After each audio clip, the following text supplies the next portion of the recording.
senin bir gün doğdun içer gider.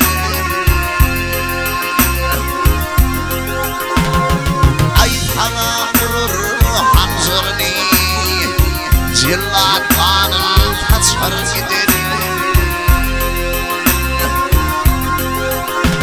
Ay sana vurur hanzırını, cillat kanın kaçar gider.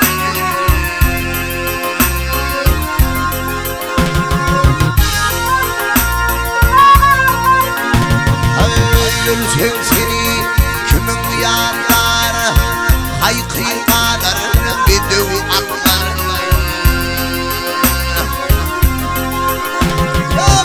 Onu bilir o çivitler, kara toprak uçur gider.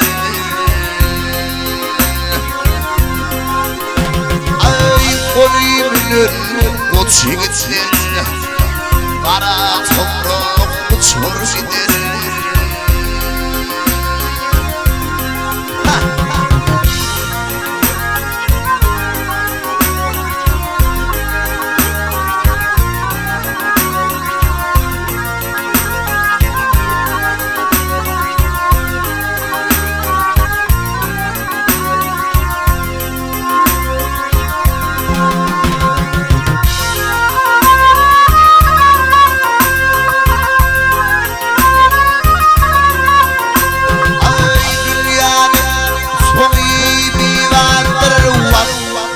Binamadım sahip oldum.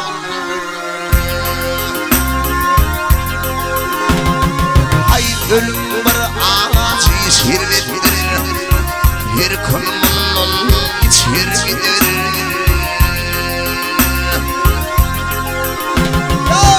Ölüm bir ağacı servettir, her kımının içer gider.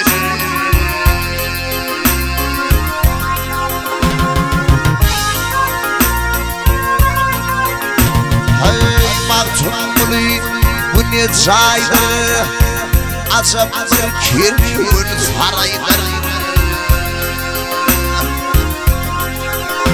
Vah, dünya bir hileydir, bir gün seni uçur gider.